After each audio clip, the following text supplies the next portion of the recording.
I'm Nelson Ford with a gunsmith in Phoenix, Arizona, and we're going to do some Q&As here. They're a lot of fun. I'm just going to read a few off here. Chico. I was gifted a Smith stamped SV Victory model, and I was thinking of freshening it up. Shoots fine, but finish is completely gone. I'd like to put a longer barrel and maybe do a trigger job, bob, hammer, etc. Any suggestions on what I should do, or just leave it alone? Planning on carrying it around the ranch. Thanks always. You know, it's your gun, and you have to do what you think is best. I was going to tell you, you got to take care of the old guns and don't mess with it. It's your gun. And if all the finish is missing, you have to make that decision. But I've never tried to bob a pre-war hammer. The hammers are all different. I bobbed a hammer today. It's a big job. And I did it on a 65-3. And that's a Smith with a firing pin on the hammer. And there's a lot of room. You can bob them. You can put a beautiful sweep on them.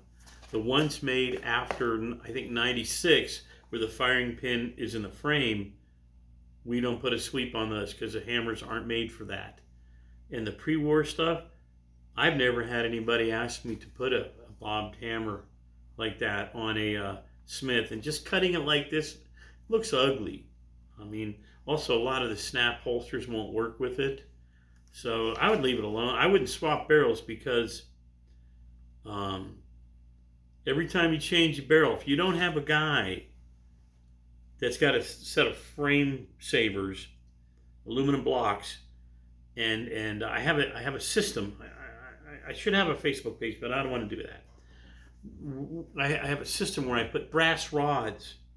After I put the frame saver on, take out the cylinder, put the yoke back in.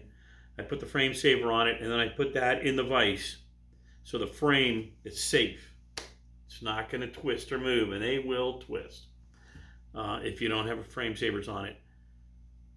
I put a series of brass rods, not quite 3-inch, maybe 1/4 inch, in different areas of support. Later guns that have the rib on either side of the rib in the curved area. And then down below, you have the L frames. You can put them between the lug and the barrel. There's a lot of great support areas. If you just have the barrel with the nub on the bottom, and that barrel is really tight or rusted on there, and you go to turn that barrel off, you could probably make that little front lug area fail trying to turn the barrel off. You just don't push out the pin and they go. Sometimes they do. But that's a risk, moving that barrel. I'd leave that barrel alone. That's just my conjecture. Anyway, thanks for asking. People are going to do what they're going to do. But I don't know if I'd bob that hammer either. It might limit the number of holsters you can use with it. Okay. The timing on a revolver probably is the most sophisticated part to work on for a gunsmith. It would be sophisticated if I didn't have to do them every day. It just becomes another thing that you do, like putting on your pants. On the Colt, the hand is kind of part of the locking system because it pushes the cylinder into the frame. I've heard this before. I don't agree with it. I had heard several times that Colts do get out of time faster than S&Ws. They come from the factory out of time. Now, if you're talking about the ones that are made the last 20 years, I don't even look at them. I don't consider them. I'm so entrenched in the V-spring. I'm an old guy.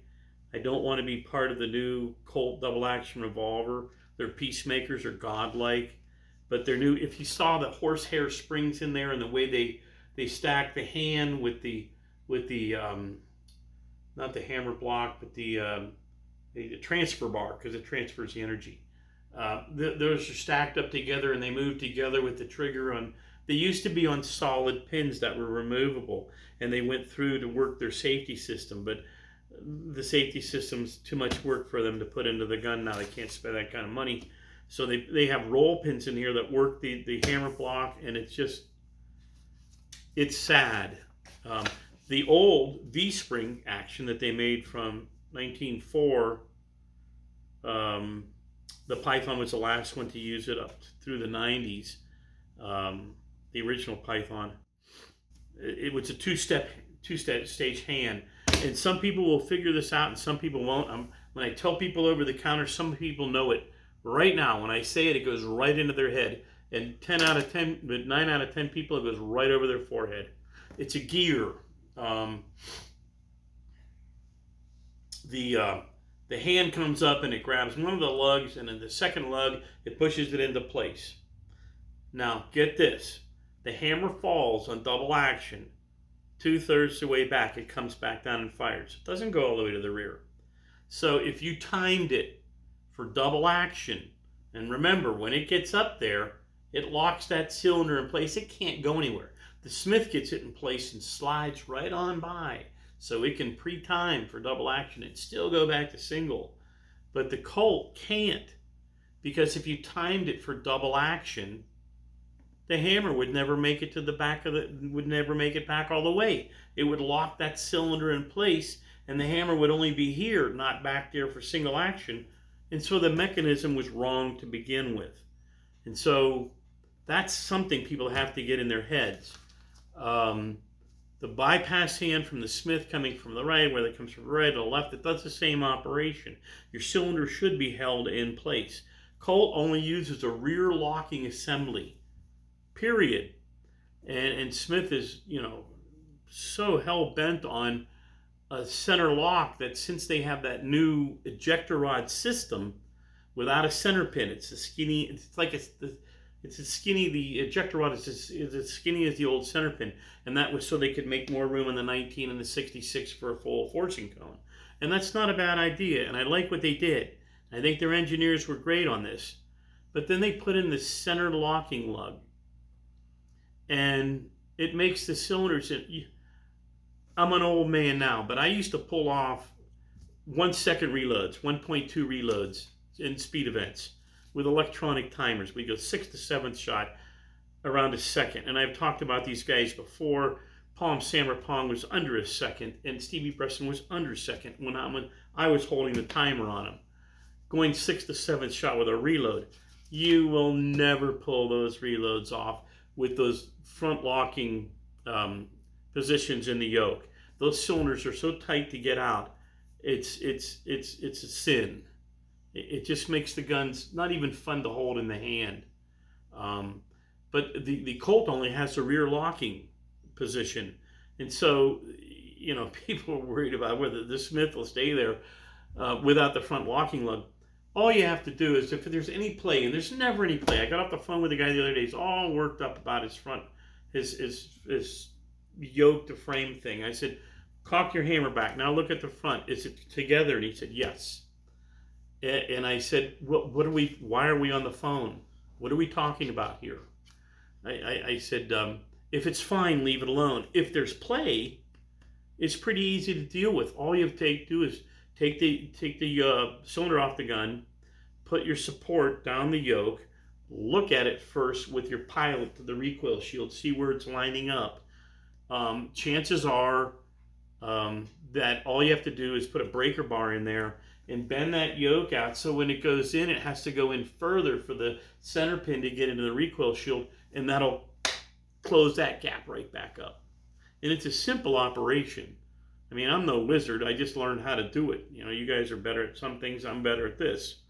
But you can learn this stuff. You can learn how to use breaker bars. Just be gentle with them. Anyway, whether the hand's coming from the right, pushing the cylinder out, or the hand's coming from the left, pushing the cylinder in, I don't buy into that whole conversation. No disrespect. I just don't buy into that conversation. So I'm sorry if I got carried away on some of this stuff, but I really enjoy talking about it, so I guess I get a little involved. So thanks for your questions, and keep them coming.